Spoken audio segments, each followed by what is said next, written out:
your family was very tight-knit. Close. You were a close family. Close, quiet. You know, we really lived a quiet life. And so when the war broke out, it was just shocked us. And my parents, naturally, they were worried because they didn't know they were aliens.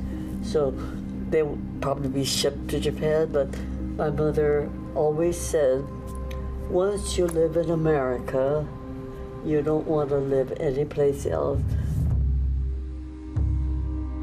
In the spring and summer of 1942, the U.S. government forcibly removed more than 110,000 Japanese Americans from their homes on the West Coast, 2/3 of whom were American citizens.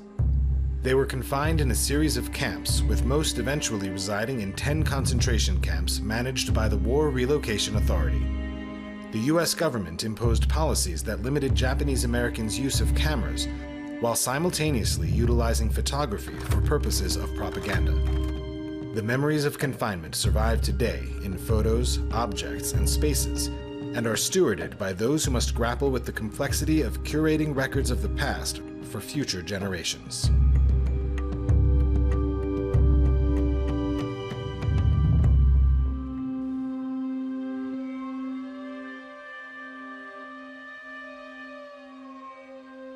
My name is Diana Tsuchida, and I'm the creator of an oral history project called Tasaku. Tasaku is a collection of oral histories that I've done with Japanese Americans who have lived through and survived the World War II incarceration. The project really started as a personal capturing, the story of my family, specifically getting my dad's story down of being in camp during the war, both at Topaz in Utah, and after that at Tule Lake at the border of Oregon and California. And from there, it just snowballed into a bigger project where I realized a lot of his friends specifically did not share their story or weren't asked about it. And so I began to sit down with them and interview and capture their stories. Hello. Hi, Hello, Rosie. hello. I'm Diana. Yes, I figured. Yeah. Don't get up, but it's so nice to Nice to meet see you. Thank you. It's so Yeah, nice to very meet good. you. Nice to meet you. Thank Yes. you for letting me Oh, visit well, you. Whatever I can do to help, fine. Yes. It's a shame. I keep saying there's other people that would have better information, but they're gone.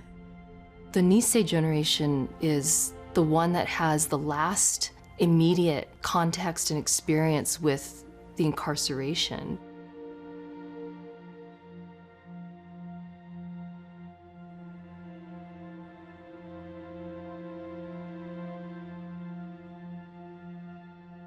Knowing that we have to take on this history or be the stewards of this history without them is a very intimidating idea, because they won't be here to vouch for the stories that we want to share or to kind of verify information and give us the first-person experience that they provide. Rosie, can we go through one of your family albums and what kind of best showcases your That will Manzanar? be history number 1. Okay. This is my mother, Oh, wow. and this was her passport. Oh my god. And she's smiling. I feel like you don't see a lot of the Issei photos.